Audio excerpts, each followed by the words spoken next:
우리 제가족 여러분은 인생에 있어서 가장 중요한 것이 무엇이라고 생각하십니까? 제가 종종 되뇌이면서 질문하곤 합니다. 아마 이렇게 질문하게 되면요, 한 가지로 정리하기는 좀 어려운 것 같아요, 목사님. 아마 이렇게 다들 대답하실 것 같습니다. 그럼에도 불구하고 우리 인생에 있어서 가장 중요한 한 가지를 꼽으라고 얘기한다면 여러분은 무엇을 꼽겠습니까? 저는 그것이 바로 만남이라고 얘기할 것 같습니다. 누구를 만나느냐에 따라서 그 인생이 바뀌는 것을 저뿐만 아니라 아마 여러분도 경험했을 것이기 때문에 그렇습니다. 어떤 사람을 만나면 행복이 오고 어떤 사람을 만나면 불행이 오기도 합니다. 여러분 머릿속에 있는 배우자는 지우시길 바랍니다. 만남을 통해서 우리 인생이 결정된다 해도 과언이 아닌 것이죠. 여러분이 한 번쯤 들어보셨을 마이클 타이슨이라고 아시나요? 이 마이클 타이슨 한번 들어보셨을 텐데 그는 복싱으로 세계 챔피언을 먹은 사람입니다. 그런데 이 마이클 타이슨의 어린 시절은요, 썩 유쾌하지 않았습니다. 가정에 문제가 있었고 유년 시절에 어려움이 있고 생활고에 어려움이 있다 보니까 지갑을 훔쳐 달아나다가 경찰에 붙잡혀서 소년원에 가게 됩니다. 정말 이 어린 시절이 너무 험난하고 어려웠다라는 것이죠. 그런 그가 소년원을 나올 때 만난 인물이 있었는데요, 커스 다마토라는 사람입니다. 이 다마토는 복싱 트레이너로서 이미 유명한 사람이었고 72세로 은퇴를 앞두고 있었던 트레이너였습니다. 이 다마토가 이 타이슨을 소년원에서 나오는 그를 자기 집에 데려가서 그때부터 아버지인 양 행세를 하기 시작했다라는 것이죠. 타이슨은 이때를 회상하면서 이렇게 기록합니다. 늙은 백인이 나를 노예처럼 부려먹으려고 데려가는구나. 청소나 하고 쓰레기나 주워 먹으며 살게 되겠지. 두고 봐라, 기회가 오면 도망칠 거다. 아마 타이슨이 자신의 유년 시절에 만났던 많은 사람들이 자신을 이용해 먹고 자신을 괴롭혔기 때문에 아마 이런 생각을 한 것 같습니다. 근데 그의 회상의 끝자락에는 무엇이라고 쓰여 있냐면 이렇게 얘기합니다. 그는 나를 진짜 가족으로 대해주었다. 다마토를 만난 타이슨의 인생은 정말 180도 바뀐 인생이 되었습니다. 저는 타이슨과 같이 제 인생을 바꾼 사람이 누구냐라고 묻는다면 여러 사람이 있겠지만 그 중에서 제가 대학교 때 만났던 은사님을 꼽아서 이야기할 것 같습니다.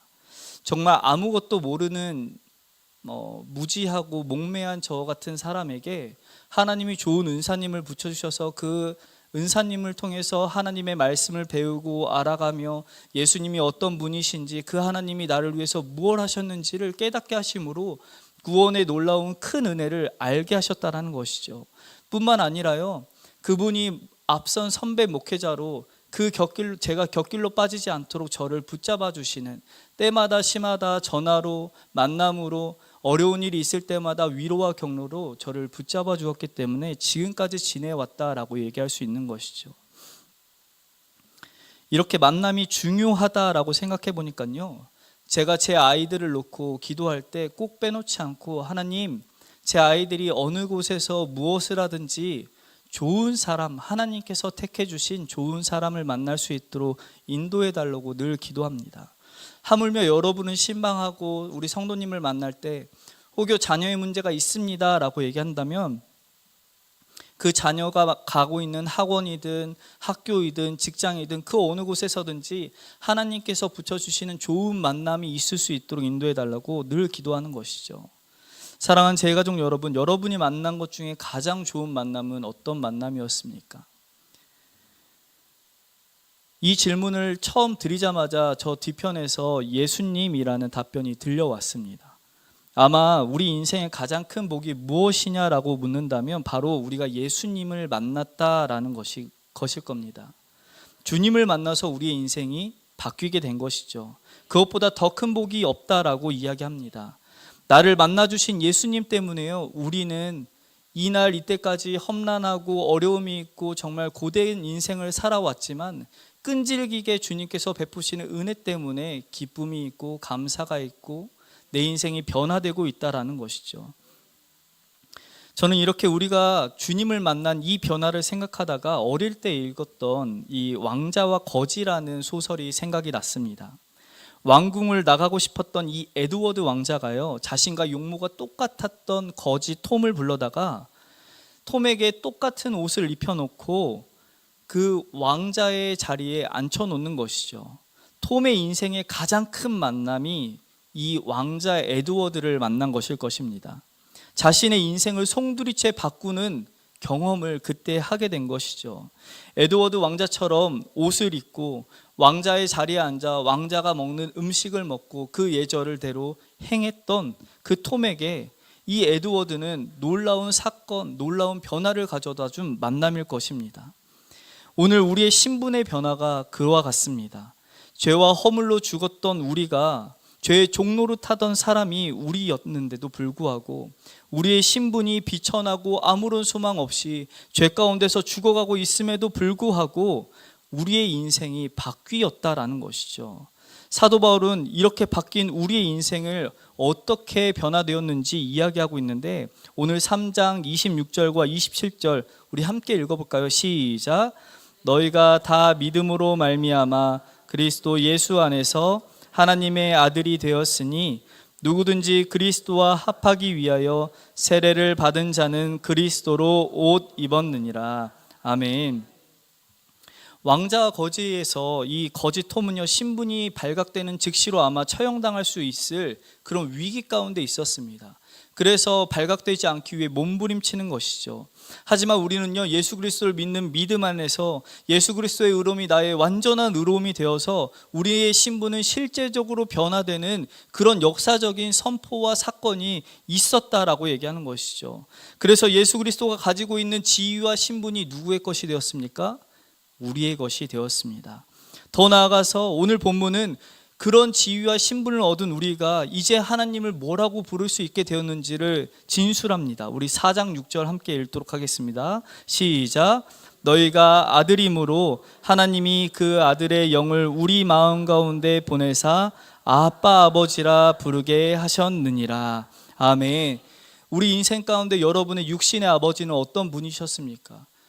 우리의 육신의 아버지를 떠나서 우리가 바라보는 이 하나님 아버지는 우리를 한량없이 사랑하시는 그 구원을 베푸시는 그 하나님이 나의 하나님이요 나의 아버지가 되었다라는 것이죠. 예수님이 아버지라 부른 그 전능하신 초월하신 하나님이 나의 아버지가 되었습니다. 비천에서 더 이상 죄로 물들어가지고 이 벗을 수 없는 더러운 옷을 하나님이 하얀 예복으로 예수 그리스도의 예복으로 바꿔 입히시고 우리는 왕자가 된 것입니다. 그런데 여기 공주들이 앉아 계십니다. 네, 다 같이 하나님의 자녀가 되었다라는 것이죠. 그런데 오늘 본문에서 3장 23절에는 믿음이 오기 전까지 4장 2절에서는 그 아버지가 정하신 때까지 다시 말해서 예수 그리스도를 만나기 직전까지 하나님 아버지께서 우리를 만나게 하는, 우리를 이끌게 하는 누군가 있다라고 지금 설명을 하고 있습니다. 그는 실로 엄중하고요, 근엄하고 불과 같고요, 날이선 칼과 같이 무서운 분입니다. 그가 누구겠습니까? 오늘 성경이 말하는 율법입니다. 예수님을 만나기 직전까지 하나님이 우리 옆에 두고 스승으로 두신 분이 누구냐? 바로 율법이라는 것이죠. 율법이 우리 인생에서 가장 처음 만나는 스승이다라고 얘기하고 있는 것입니다. 여러분 혹시 두사부일체라는 영화 아십니까? 예전에 정준호 씨가 주연으로 맡았던 영화 두목과 스승과 아버지는 하나다. 예, 감사합니다. 고개를 끄덕여 주신 분이 계십니다. 근데 이 두사부일체는요, 이 군사부일체라는 단어에서 온 말입니다. 말을 변화시킨 것이죠. 이 군사부일체, 말 그대로 임금과 스승과 아버지는 하나다라는 것이죠. 그렇기 때문에 임금과 스승, 아버지는 똑같이 존경해야 된다. 그래서요, 스승이 가는 길에 그림자도 뭐하지 않는다? 밟지 않는다라고 얘기합니다. 과거 우리나라 조선에서 이 군사부일체를 굉장히 잘 시행했는데요, 특별히 조선의 왕세자를 교육함에 있어서 굉장한 열심을 냈습니다. 이 왕세자의 아버지가, 이 왕이요, 이 아들을 가르치는 것에 바쁘기 때문에 가르치지 못하니까 아들을 교육할 교육기관을 만들었는데 시강원이란 교육기관을 만들고 20명의 스승을 두었다라는 것이죠. 이 시강원에서는요, 왕세자가 태어나면 왕세자가 좋은 성군이 되어질 수 있도록 2살, 3살 되는 때부터 가르치기 시작합니다. 그 어린아이가 책도 못 읽고 말귀도 못 알아듣는데 이 20명이 되는 스승들이 계속 들락날락하는 것이죠. 그렇게 스승들이 어린 시절부터 들락날락하는 스승의 등자락을 보면서 스승이 생각하는 생각과 가치관과 그의 성품과 모든 것을 배워나갈 수 있게끔 하는 것입니다. 그렇기 때문에 왕세자의 스승들은 당대의 최고의 인품과 성품과 학문을 가진 사람들을 뽑았는데, 인종의 스승으로는 조광조가 있고 이황이라는 사람이 있습니다. 들어보셨죠? 이렇게 시강원에서 뽑힌 스승들을 통해서 이 왕세자가 가르침을 받는 것이죠. 아버지를 만나서 이 왕위를 이어받기 전까지 그 수많은 스승들의 인품과 성품과 학문을 통해서 풍부한 학식을 통해서 그 사람이 성장시킬 수 있도록 만들어준다라는 것이죠. 다시 말해서 오늘 본문에서 사도 바울이 말하는 이 초등교사인 율법이 무엇을 하느냐? 단순히 우리에게 하나님의 지식을 알려주는 것을 그런 역할만 하고 있지 않다라는 것입니다. 하나님이 선택한 자들을 위한 시강원의 역할을 이 율법이 하고 있다는 것이죠. 사실 교사이기보다는 우리의 시중을 들면서 우리 옆에서 밀착하여서요, 우리의 성숙하지 못한 모습을 돌보며 도덕과 예절, 하나님이 원하시는 성품을 가르치는 시강원이 무엇이다? 율법이다 라고 얘기하는 것이죠. 오늘 하나님 아버지께서 우리를 하나님의 자녀로 그리스도의 옷을 입히기 전까지 율법을 우리의 스승으로 두은 것입니다. 율법이 우리의 스승이 되어서 우리의 길을 날마다 인도하는 것이죠.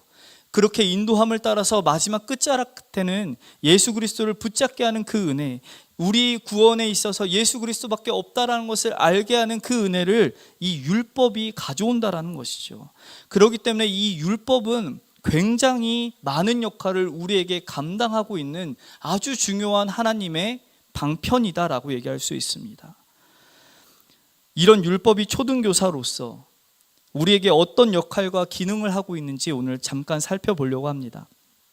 사랑하는 제가족 여러분, 율법이 먼저일까요? 죄가 먼저일까요? 큰 소리로 대답해 주셔도 됩니다. 자신 있게. 네, 무엇이 먼저이죠? 죄가 먼저입니다. 우리는 종종 이 율법이 죄를 만들어냈다, 차라리 이런 법이 없었으면 죄가 없지 않았겠는가라는 생각을 하는 것이죠. 그러나 이 죄는요, 모세의 율법이 정해지기도 전에 이미 있었다라고 하는 것이죠. 율법이 죄를 만드는 것이 아니라 율법이 있기 훨씬 전부터 죄는 존재했다라는 것이죠.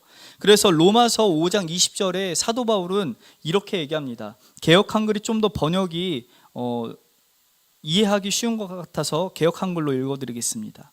율법이 가입한 것은 범죄를 더하게 하려 함이라. 율법이 가입하게 됐다. 어디에요? 죄가 있는 곳에 가입하게 됐다라는 것이죠. 죄가 있는 곳에 그 죄가 확실한 것을 알려주기 위해서 율법이 가입했다라는 것이죠. 율법은 죄보다 뒤에 왔다라는 것입니다. 이미 죄가 있는 상태에서 율법이 생겨났다라는 것이죠. 아담은요, 죄를 짓고요, 그 후에 후손들이 죄가 만연한 상태로 살아갑니다. 아담의 후손이었던 가인, 이 가인에게 살인하는 방법을 누가 알려주었습니까? 누구도 알려주지 않은 것이죠. 그럼에도 불구하고 자신의 예배를 받지 않는 이 하나님에게 분노를 하자 아벨을 돌로 쳐 죽이는 그런 역사적인 살인이 창세기에 나타납니다. 그런데 이 가인이 아벨을 돌로 쳐 죽였을 때도 율법이 있었습니까? 없었습니까? 없었습니다. 율법이 없음에도 불구하고 가인이 아벨을 죽이고 난 뒤에 이 가인의 상태를 유심히 한번 살펴보십시오. 살인에 대한 이 가책과 하나님의 심판이 있다라는 이 두려움 때문에 가인이 견디지 못하는 것이죠. 혹여 만나는 사람이 나를 죽일까 하여 무섭습니다라고 하나님에게 항변하는 것이죠. 율법이 없는데 양심의 가책을 느끼고요, 죄를 따르는 하나님의 진노가 있다라는 사실을, 그 사실 때문에 그 가인이 힘들어했다라는 것이죠. 율법이 있기도 전에 죄가 있었다. 그리고 그 죄가 있으므로 우리 마음 가운데 늘 가책과 하나님의 진노가 있다는 사실을, 그 심판을 알게 됐다라는 것입니다. 그러면 도대체 하나님은 이 율법을 무엇 때문에 준 것인가? 라는 것이죠. 왜 하나님은 율법을 준 것인가? 율법은요, 무엇이 죄인지 무엇이 선한 것인지 그 상태를 드러나게 하는 데 있습니다. 특별히 죄가 있는 곳에 율법이 더해졌다라는 이 말이요, 죄가 무엇인지 알게 함으로 내 죄를 더 극대화하는 역할을 뭐가 하고 있다고요? 율법이 하고 있다는 것이죠. 여러분, 철로역정이란 책 아십니까? 우리 존 버년이 쓴 철로역정에 이 주인공이 크리스찬이 나옵니다. 그러면서 이 크리스찬이 지나가면서 이 해석자를 만나게 되는데, 해석자와 함께 한 방에 도착하는 것이죠. 한 번도 청소하지 않은 온통 먼지투성이인 이 방에 해석자와 크리스찬이 도착합니다. 그러자 이 해석자가 하인을 불러다가 방 청소를 하라고, 너 빗자루 좀 가져와서 하인아 여기 좀 쓸으렴 라고 이야기를 하는 것이죠. 창문도 열지 않고 이렇게 딱 지금처럼 딱 갇힌 공간입니다. 수년 동안 사용하지 않은 이 방을 청소하기 시작하니까 뭐가 일어나죠? 그 바닥에 있었던 수많은 먼지들이 일어나는 것이죠. 이 하인이요, 빗자루를 들고 와서 그 바닥을 쓸기 시작하니까 온통 가득 먼지로 뒤덮이는 것이죠. 이때 크리스찬이 먼지가 얼마나 많았는지 질식할 정도이다 라고 얘기합니다. 그때 해석자가 크리스찬에게 먼지 가득한 방을 설명하기 시작하는데, 한번 잘 들어보십시오. 크리스찬, 이 객실은 복음의 달콤한 은혜로 성화된 그 일이 한 번도 없는 사람의 마음입니다. 먼저 먼지는 인간의 원죄를 의미하고 모든 인간을 이렇게 만드는 내면의 부패를 의미합니다. 그 방에 차지하고 있었던 모든 먼지가 우리의 원죄였다라고 얘기하는 것이죠. 그런데요, 이 해석자가 그 뒤에 덧붙이는 말이 아주 재밌습니다. 이렇게 얘기합니다. 그리고 그 방을 쓸기 시작한 하인이 곧 율법입니다. 율법이 어떤 역할을 했는가 하니, 그 먼지로 뒤덮여 있던 그 먼지로 가득한 그 방에서 하인이 쓸기 시작하자 먼지가 다 일어나서 어디에 먼지가 숨어 있는지 다 알게 되었다는 것이죠. 하인이 와서 청소하기 시작하자 우리 마음 가운데서 율법이 와서 우리의 마음에 청소를 일으키자 우리 마음에 있었던 죄가 다 드러나게 되었다. 율법은 우리 마음 가운데 있는 더럽고 추악한 죄를 드러내고 있는 역할을 하고 있다라고 지금 이야기하고 있는 것이죠. 하인이 먼지를 만들어낸 것이 아닙니다. 죄라는 먼지가 우리 마음 가운데 이미 있었고, 그곳에서 하인은 청소를 시작하자 우리 마음 가운데 있는 죄가 드러나는 것이죠. 죄가 가득하다는 것을 율법을 통해서 알게 됐다라는 것이죠. 그래서 율법이 하는 기능은 무엇이겠습니까? 우리 안에 얼마나 죄가 가득한지, 우리가 얼마나 추악한 사람인지, 얼마나 더러운 상태로 날마다 이 땅 가운데서 하나님 없이 살아가고 있는지를 깨닫게 하고 있는 것이죠. 율법이 작동하는 곳은 언제나 부정적인 곳에서만 작동합니다. 사람을 고발하고 사람을 고소하고 내 속에 죄가 있음을 분명하게 보여주는 것이죠. 절대로 죄를 부정하다, 죄를 부인할 수 없도록 율법이 내 속에서 고발하고 있는 것이죠. 너 죄인이야 라고 고발한다라는 것입니다. 그래서요, 죄가 있는 곳에 율법이 더해지고요, 율법이 있는 곳에 그 사망의 선포가 지금 이루어지고 있다는 것이죠. 율법이 죄를 더하고 있는 그곳에 하나님이 얘기하고 있는 사망의 선포가 지금 우리에게 들려지고 있다는 것이죠. 내가 죽을 수밖에 없는 타당한 이유를 율법이 그 먼지를 쓸어 담고 와서 보여주고 있다는 것입니다. 이것이 율법의 권능이고 율법의 능력이라는 것이죠. 율법은요, 사람을 살릴 수도 없습니다. 율법은요, 어떤 사람을 의롭게 만들 수도 없습니다. 율법은 어떤 사람도 거룩하게 만들 수 없습니다. 그러나 사람을 정죄하는 일엔 아주 탁월한 것이 무엇이다? 율법이다라고 얘기하는 것이죠. 그런데 여러분, 율법이 악한 겁니까? 우리의 죄를 드러내는, 그래서 우리를 날마다 정죄하는 이 율법이 악한 것입니까? 그렇지 않다라는 것이죠. 율법은 너무나도 선한 것입니다. 왜냐하면 율법을 주신 하나님의 성품이 선하시고, 율법은 하나님의 성품을 반영하고 있고 투영하고 있는 피사체이기 때문에 그 율법 자체는 선하다라는 것이죠. 율법을 보면요, 우리가 믿고 있는 여호와 하나님이 어떤 하나님이신지, 나를 위해서 오신 그 예수 그리스도가 어떤 분이셨는지를 알게 한다라는 것이죠. 하나님은 죄를 미워하십니다. 의로운 자를 사랑하시는 분이십니다. 그런 분이 하나님이시다라는 것을 어디서 깨닫는 것이죠? 율법을 통해서 깨닫는 것이죠. 율법을 보며 하나님의 성품을 마치 증명사진처럼 찰칵 찍어내는 것이죠. 이렇게 하나님의 성품을 담고 있는 이 선한 율법이요, 날마다 우리를 정죄하고 심판하고 사망이 내 눈앞에 있다라고 날마다 깨닫게 하는 것이죠. 그래서 초등교사로 날마다 우리를 이끌고 가고 있는 것입니다.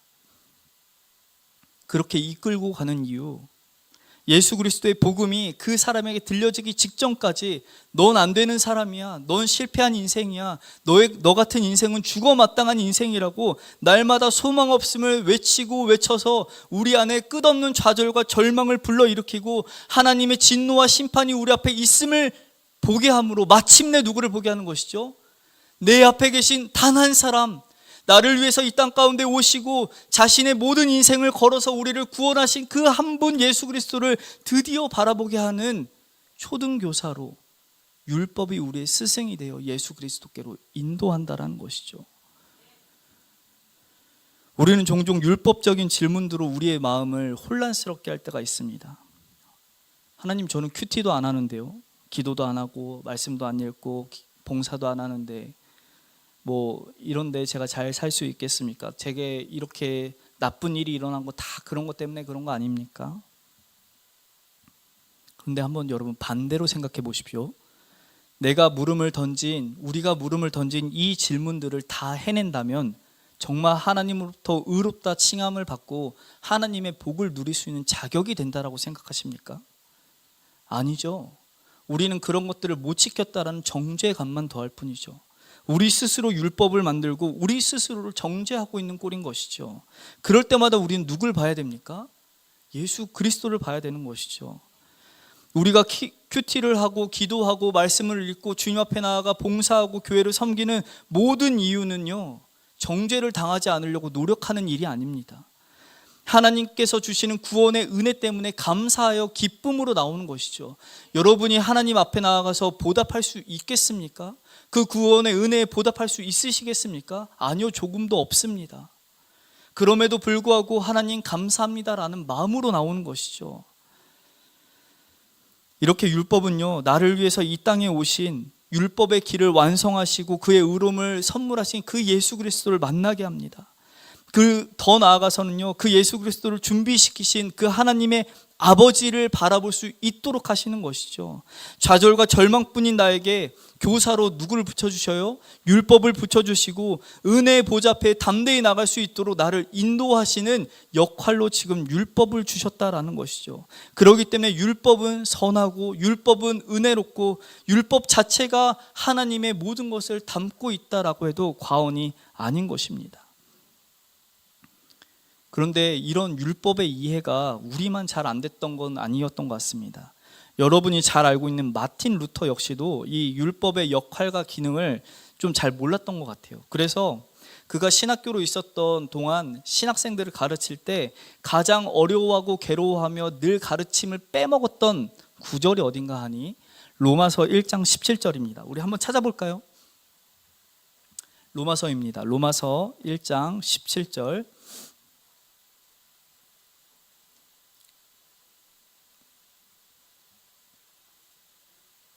로마서 1장 17절입니다.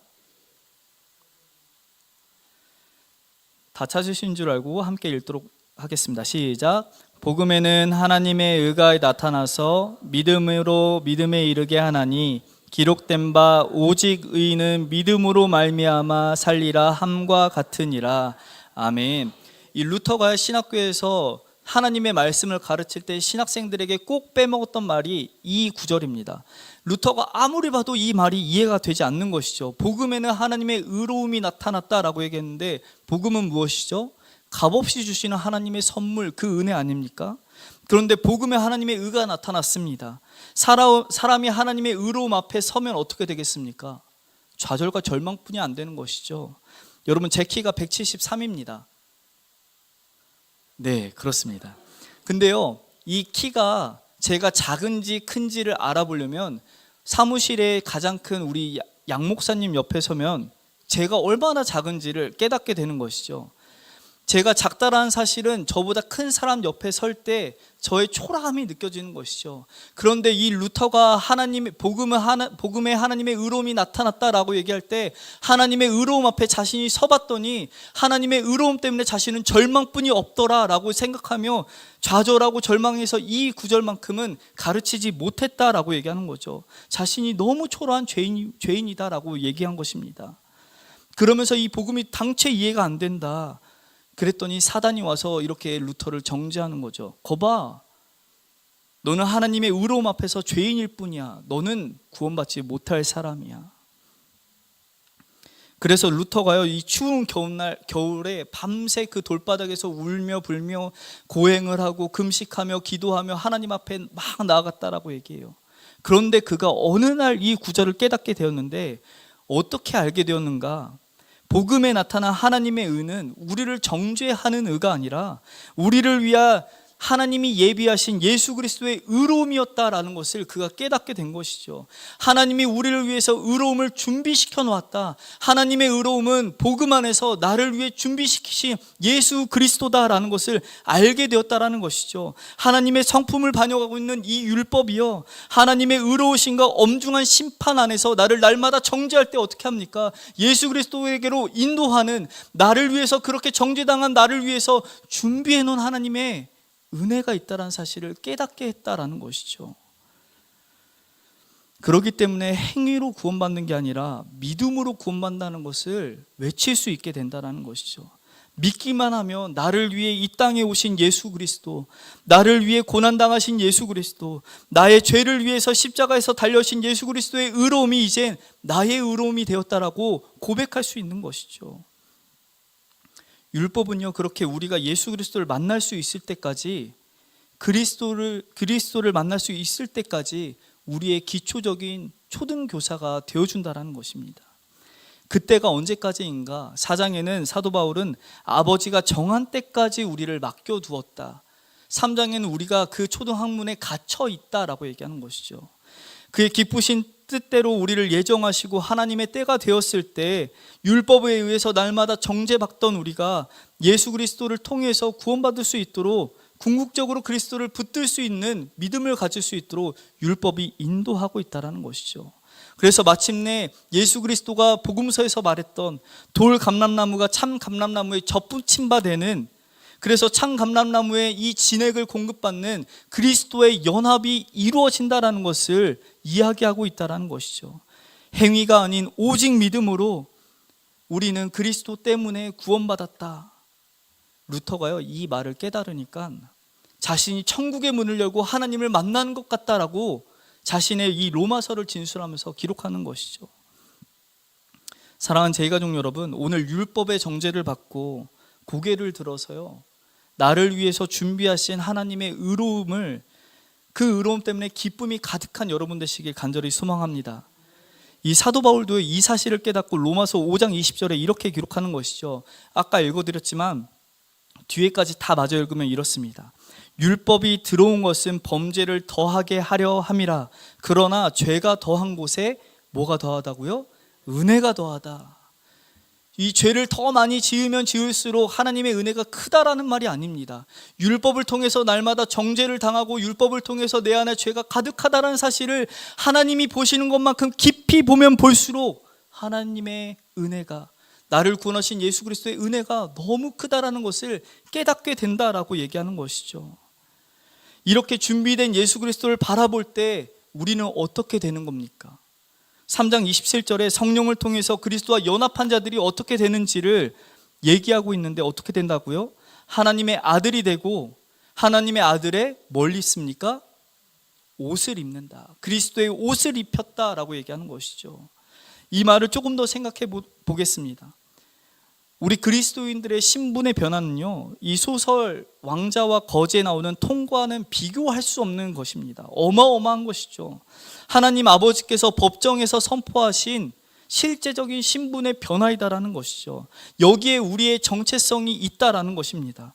우리는 이 세상 가운데 죄악으로 물든 옷을 입고 있는 것이 아니라 그리스도 안에서 새 사람이 되어서 그리스도의 양자의 신분과 지위를 얻었다라는 것이죠. 다시 말해서 우리가 누구처럼 되었습니까? 그리스도처럼 되었다라는 것이죠. 그런데요, 이 왕자와 거지에서 이 거지 톰이요, 왕자의 옷을 입으니까 어때요? 불편합니다. 제가요, 이전에 사역하던 사역지에서 정장을 거의 안 입었습니다. 주일이 돼도 입지 않았습니다. 입을 필요가 없었기 때문에 그렇습니다. 그냥 청년들과 섞여서 청년처럼 생활했습니다. 제가 인천제이 부임하고 제일 불편한 게 뭔지 아십니까? 이 넥타이입니다. 너무 불편한 것이죠. 이 맞지 않는 옷을 입고 있는 것만 같은 느낌을 받는 것이죠. 그런데요, 이게요, 12월, 1월, 2월이 되니까요, 교복이 되었습니다. 너무 편해지는 것이죠. 우리가 그리스도의 옷을 입었다라는 것은요, 우리가 변한 완전한 지점이 아닙니다. 변화의 시작점이라는 것이죠. 예복에 걸맞는 성품으로 우리는 변화되어야 할 시작점에 놓여 있다라는 것이죠. 우리의 외적인 변화는 이미 선포되었습니다. 예수 그리스도의 지위와 신분을 얻는 그 외적인 변화는 선포되었는데, 그 옷에 예복에 걸맞는 성품, 내면적인 변화가 이제 우리 삶에 나타나야 된다.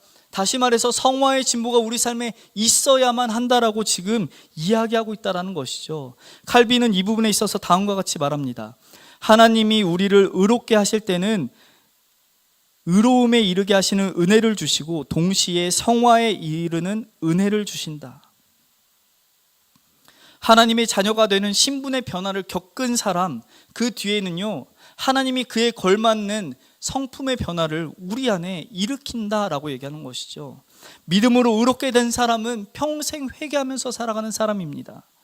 왜냐하면 우리 안엔 그리스도의 영광의 신분을 가지고 그 지위를 가지고 살아가는데, 문제는 뭐예요? 이 부활하지 않은 썩어 없어질 죄의 육체가 있으니 어디로 돌아가는 거예요? 이 거지 톰이 자꾸 이 거지의 행세를 하고 있는 그 모습으로 우리가 돌아가는 것이죠. 우리가 부활의 몸을 입을 그때까지 우리는 이 과거에 지었던 죄를 반복하면서 살아가는 것이죠. 그렇기 때문에 일생을 그리스도인의 삶은 회개와 싸우는 것, 죄와 싸우는 것에 있다라는 것이죠. 예수 그리스도를 믿고 신앙생활하는데 난 왜 맨날 회개하고 있어? 라고 얘기하면서 난 신앙인이 아닌가 봐. 제가 하는 말입니다. 진짜요, 신앙생활 하다가요, 난 왜 맨날 이렇게 회개만 하지? 아니, 하나님에게 감사한 것보다 왜 이렇게 회개할 거리가 많은 거지? 난 왜 또 이런 죄를 지었지? 왜 난 저 사람이 싫지? 왜 내 마음 가운데 예수 그리스도를 닮은 마음이 조금도 없지라고 생각하는 그때가 우리 마음 가운데 온다라는 것이죠. 근데 그게 내 신앙의 퇴보가 결코 아니다라는 것이죠. 회개는 우리가 구원받은 사실을 드러내는 좋은 증거입니다. 우리 성경 구절 한 번만 더 찾을까요? 요한 1서 8절부터 10절입니다. 요한 1서 8절부터 10절. 네, 요한 1서입니다. 요한 1서. 네, 1장 8절부터 10절.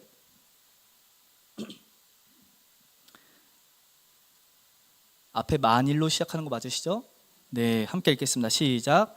만일 우리가 죄가 없다고 말하면 스스로 속이고 또 진리가 우리 속에 있지 아니할 것이요, 만일 우리가 우리 죄를 자백하면 그는 미쁘시고 의로우사 우리 죄를 사하시며 우리를 모든 불의에서 깨끗하게 하실 것이요, 만일 우리가 범죄하지 아니하였다 하면 하나님을 거짓말하는 이로 또한 그의 말씀이 우리 속에 있지 아니하리라. 아멘. 이 사도 요한이요, 지상의 모든 성도들이 도덕적으로 완전히 행할 수 있다는 것 자체가 불가능하다라고 얘기하고 있습니다. 도덕적으로 완벽하게 행동할 수 있는 어떤 성도도 이 땅 가운데는 없습니다. 예수 그리스도를 제외한 어떤 인간도 그렇게 행할 수 없다라고 얘기하는 것이죠. 그렇기 때문에 사도 바울은 하나님이 우리를 선택한 이유를 에베소서 1장 4절에 이렇게 얘기합니다. 곧 창세전에 그리스도 안에서 우리를 택하사 우리로 사랑 안에서 그 앞에 거룩하고 흠이 없게 하시려고. 우리를 선택하실 때 그 목적이 무엇인가? 거룩하고 흠이 없게 하기 위한 목적으로 우리를 선택하셨다라는 것이죠.